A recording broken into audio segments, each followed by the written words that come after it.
teve um caso de um menino pequeno, devia ter uns 7 anos, e que começou a andar de banda. E eu dizia, o que aconteceu com você? Nada. Eu fui na escola, também ninguém sabia o que aconteceu. No fundo, foi um irmão de 10 que me falou que ele tinha sido abusado por um adulto. Casos de meninas, né, que foram abusadas por tio, por companheiros e tal, é muito frequente.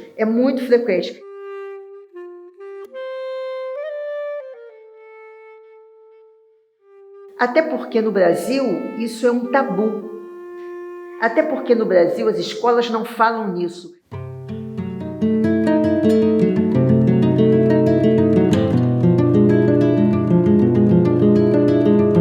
Os primeiros traços são uma mudança de comportamento na sala, o olhar baixo, uma certa tristeza, né? A criança ela fica meio como paralisada, ela não quer muito participar das atividades, não é? Ela, digamos, desenvolve uma timidez que ela não tinha antes. Nas meninas é assim, os meninos é um pouco diferente.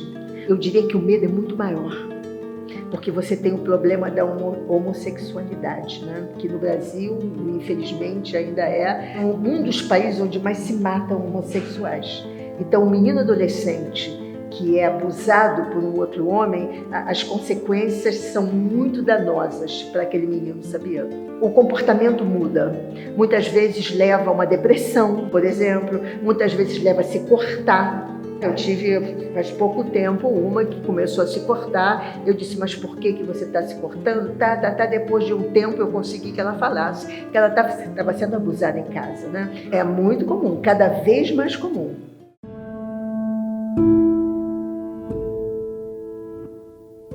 As sequelas emocionais, existe um estudo que foi feito na Suíça, elas perduram até a 3ª geração. Porque mesmo, digamos, que o objeto do abuso ou seja punido, ou seja afastado, ou sei lá o que acontece com ele, aquele medo de que aconteça de novo, ele vai ser constante durante muitos anos ou até a vida toda. No Brasil, que é um dos países onde a cada minuto uma criança é violada, né? Isso é um tabu dentro dos estabelecimentos de educação e também nas famílias. E cada vez mais nas famílias, quando você tem uma ideologia religiosa que tomou conta do país.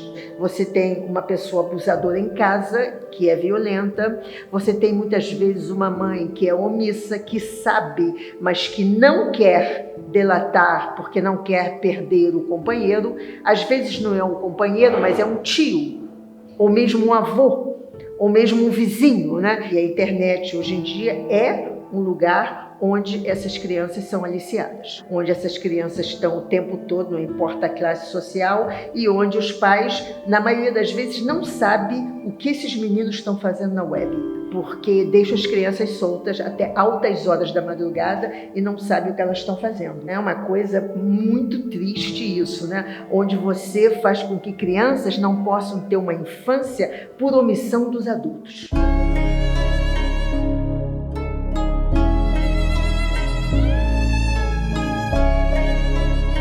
No meu caso, que lido com adolescentes, basta um olhar para saber que alguma coisa aconteceu.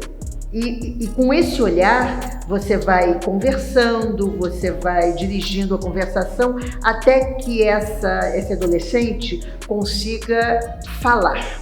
O professor conseguir ter desses adolescentes a confiança, que esse acolhimento tão necessário, principalmente nesses lugares violentos onde eu trabalho e outros trabalham. Uma coisa muito importante é formar esses profissionais para eles poderem entender o que é isso e verem nas crianças quando isso acontece, porque é visível. Isso é um processo, isso não acontece de repente. A menina ou o menino sofre o abuso e chega e fala. Não. Então é aquele olhar que esse profissional da educação tem que ter com essas crianças. Então, isso cria uma problemática onde esse caso tem que ser encaminhado.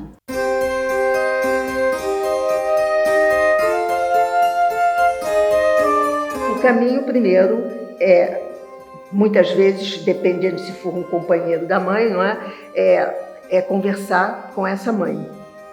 e ver qual é a situação. Depois encaminhar um caso. Eu não tenho medo nenhum de encaminhar casos de estupro, nenhum.